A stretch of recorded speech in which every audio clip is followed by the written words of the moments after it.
Joining us now for more on the market, Stephen Parker, co-head of global investment strategy at JPMorgan Private Bank. Just sounds to me kind of conservative, and I saw what Jamie's saying. You don't structure what you think based on the chairman's feelings about the stock market, do you, Stephen? No, I think you have to remember that great bank leadership teams think about risk through a different lens He's a great risk manager, than long-term investors. But you got to admit that there are some pockets of froth in the market that you ignore at your own risk, right? Well, I think if you look, yes, there are pockets of froth, but we're seeing a very healthy broadening in this market. Has it started because it started, then it didn't, and then it started again? And is that what we want? And we're seeing it. Yes. Yeah, the conversation that we were having back in December was this is all about the Mag 7 and the hyperscalers. And then look what's happened this year. The Mag 7 is down and the market continues to move higher. Well, it's all about the tech sector. And then we saw disruption in the software space. And now we're seeing a big pullback in semiconductors. And yet, through all of that, the market is near all-time highs because we are seeing a broadening. Earnings are continuing to deliver. A lot of that is tech, but you look at industrials, utilities, financials. This is a broader story, and that, I think, is really healthy.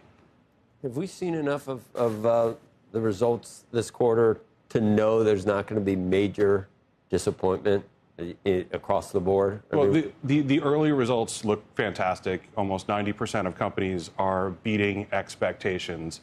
And so I do think the results are going to come in strong. What we have to recognize, though, is because of what we've seen in markets, because of higher expectations, companies that do miss or don't beat by enough are likely to see a lot of downside. You have to be prepared to manage around that. And frankly, look for some opportunities because volatility can be your friend when you get a little bit of this volatility. I don't know if anyone has ever thought about a break in the markets and actually identified before that break the cause of it. In hindsight, it always looks obvious what's going to cause it.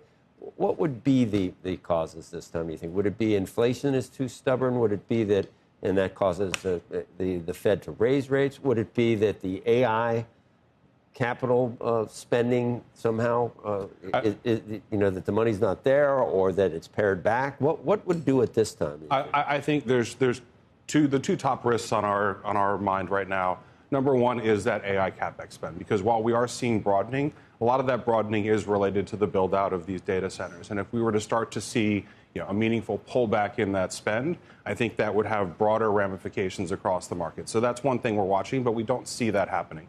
The other one would be a repeat of 2022, where rampant inflation would cause the Fed to have to tighten a lot more than markets are expected.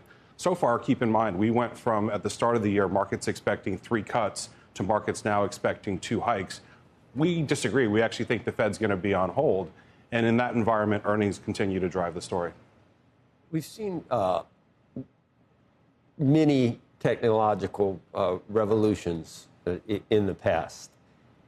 And I guess that's a concern that something could peter out with AI, that the buildup could be too much. But at this point, I really don't think that's like the metaverse, for example. The metaverse came and went, I think, almost. This is not going to happen. This feels very different.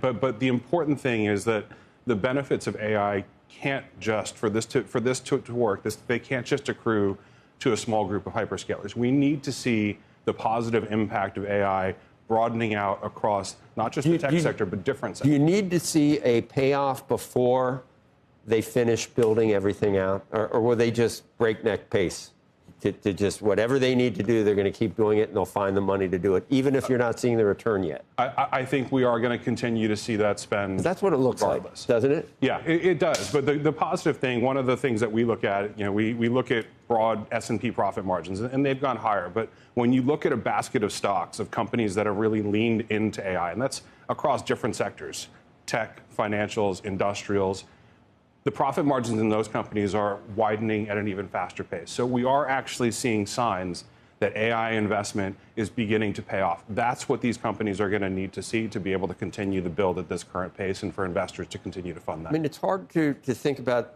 what part of life the internet hasn't changed. Is it really possible that AI could be 2x, 10x?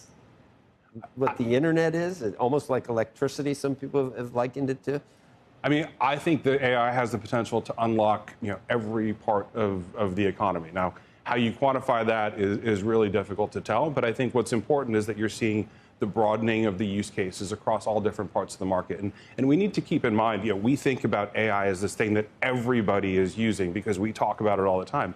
The reality is it's still a very small portion of the population. So the potential runway on this AI opportunity, we think, is still long. I guess what I'm worried about, if you add up the planned spending, and it's in the trillions, and I don't know where that money comes from, and if it's printed, then that just seems inflationary. But the story is that it's not inflationary; it's actually be deflationary because of productivity, and I don't know if that comes quickly enough to prevent the money printing to basically create this new industry.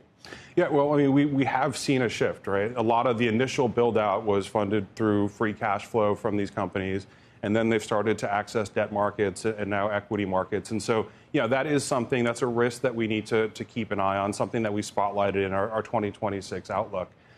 But I think when you look right now, that productivity question is going to be the key question. And right now we're seeing it in a more targeted way at companies that are investing. The ultimate question longer term is, will we see that productivity permeate to the economy at large? We think that probably takes a little bit more time.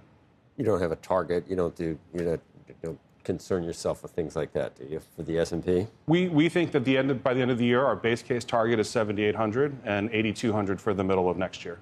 So you do. You're not. I wouldn't do that, but you just did it anyway. Okay. So tell Jamie. You want me to call him for you? Tell him? Sure. Okay. That'd be great. All right. I'm talking about some different Jamie. I'm not going to call Jamie down. Thanks.